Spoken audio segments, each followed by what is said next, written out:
Hello student, बाबा Indradev girls educational institute के online classes में आपका स्वागत है। आज पढ़ेंगे हम डीएलएड सेकेंड सेमेस्टर में प्रारंभिक शिक्षा के नवीन प्रयास। और देखिए, इसमें हमारा टॉपिक है ईस्ट इंडिया कंपनी के शैक्षिक प्रयास। तो आइए स्टार्ट करते हैं। देखिए, कंपनी ने 18वीं शताब्दी के अंत में शिक्षा में धार्मिक तटस्थता की नीति को अपनाया तथा हिंदू मुसलमानों को संतुष्ट करने के लिए तथा उनमें उच्च वर्ग के लोगों को शिक्षित करने के लिए तथा शासन के प्रति वफादार बनाने के लिए कई स्थानों पे विद्यालयों की स्थापना की, जिसमें पहला विद्यालय था कलकत्ता मदरसा। बंगाल के तत्कालीन गवर्नर वारेन हेस्टिंग्स ने सन 1781 में कलकत्ता मदरसा की स्थापना की। सन ध्यान रखिएगा, एग्जाम में पूछा जाता है। 1781 में वारेन हेस्टिंग्स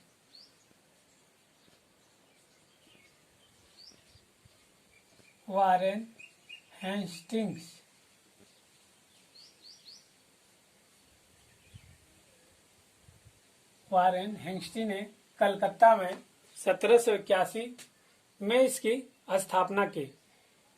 क्वेश्चन पूछता है, कलकत्ता मदरसा स्थापित करने का मुख्य उद्देश्य क्या था? देखिए, कलकत्ता मदरसा स्थापित करने का मुख्य उद्देश्य मुसलमान वर्ग के लोगों को शिक्षित करना, ताकि उसमें से सबसे अधिक योग्य व्यक्ति हम लोग का सलाहकार बन सके। अर्थात ईस्ट इंडिया कंपनी के लिए जो मुसलमान वर्ग में अगर व्यक्ति शिक्षा ग्रहण कर लेगा तो सबसे योग्य व्यक्ति सलाहकार बनेगा। मुख्य उद्देश्य शिक्षा देने का यही था। कलकत्ता मदरसा स्थापित करने का मुख्य उद्देश्य यही था कि उपयुक्त मुसलमान शिक्षा ग्रहण करके हमारा सलाहकार बनेगा।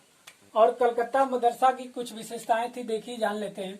इसमें 7 वर्ष के बालकों को शिक्षा दी जाती थी और भाषा का जो माध्यम था इसमें अरबी भाषा का माध्यम था।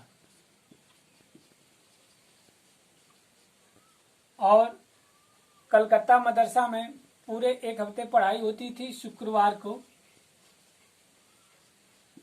बंद रहता था।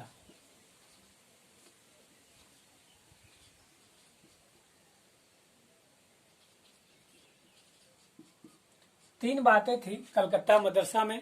उसके बाद बनारस में संस्कृत कॉलेज की स्थापना हुई।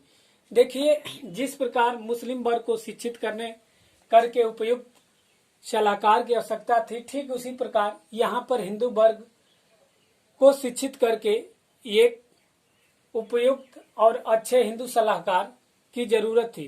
क्योंकि ईस्ट इंडिया कंपनी जब आई थी व्यापार करने तो जानती थी कि यहाँ पे सबसे बड़ा वर्ग हिंदू है, उसके बाद सबसे बड़ा वर्ग मुस्लिम है। तो सबसे पहले उनकी ये नीति बनी कि दोनों वर्गों को शिक्षित करके अच्छे से अच्छे पहले सलाहकार नियुक्त किया जाए, तब यहाँ पर अपने व्यापार स्तर को बढ़ाया जाए। तो संस्कृत विद्यालय की स्थापना, संस्कृत कॉलेज की स्थापना बनारस में 1791 में, यानी 10 साल बाद 1791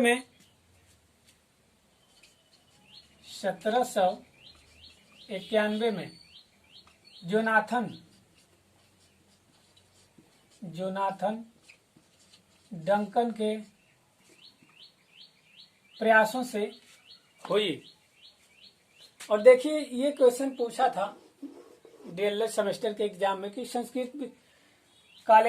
बनारस संस्कृत कॉलेज की स्थापना कब हुई थी और किसके द्वारा हुई थी? तो 1791 में जोनाथन डंकन के द्वारा हुई थी।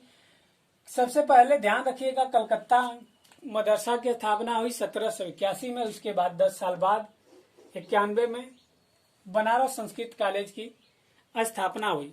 उसके बाद सन 1800 में, और उद्देश्य बता दिए कि इसमें हिंदू वर्ग को शिक्षित करना ताकि योग्य सलाहकार मिल सके, और संस्कृत कॉलेज में विभिन्न प्रकार की शिक्षा दी जाती थी। संस्कृत, विज्ञान, गणित, कानून, वेद वेदांत की शिक्षा दी जाती थी। उसके बाद फोर्ट विलियम कॉलेज, देखिए कलकत्ता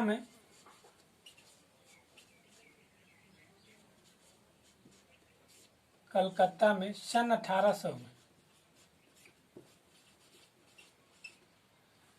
1800 में लॉर्ड वेलेजली के द्वारा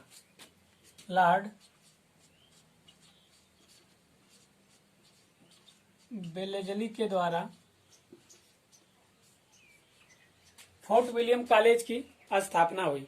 और फोर्ट विलियम कॉलेज की स्थापना हुई तो इसमें नवयुवक वर्ग के लोग, दोनों संप्रदायों के लोग, हिंदू और मुसलमान दोनों वर्ग के, नवयुवक वर्ग के लोग इसमें शिक्षा ग्रहण करते थे। और इसमें सबसे ज्यादा अंग्रेजी पे जोर दिया जाता था। इस पे अंग्रेजी पे जोर दिया जाता था और इसमें दोनों वर्ग के लोग शिक्षा ग्रहण करते थे। उसके बाद चौथा विद्यालय था पूना संस्कृत कॉलेज। तो इसकी स्थापना सन 1821 में, सन 1821 में, देखिए पूना में पेशवा एक स्थान था और वहां पे दक्षिण क्षेत्र में कुछ ब्राह्मण रहते थे। उन ब्राह्मणों को खुश करने के लिए सन 1821 में रेजिमेंट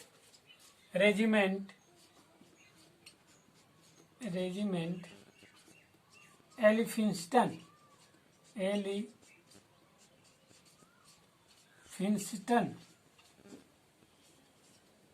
की सहायता से पूना संस्कृत कॉलेज स्थापित किया गया और इसमें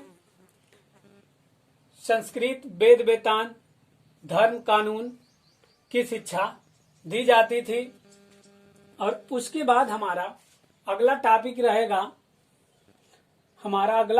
है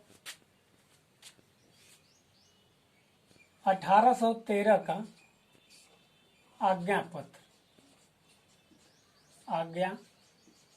पत्र। कल का हमारा टॉपिक रहेगा 1813 का आज्ञा पत्र।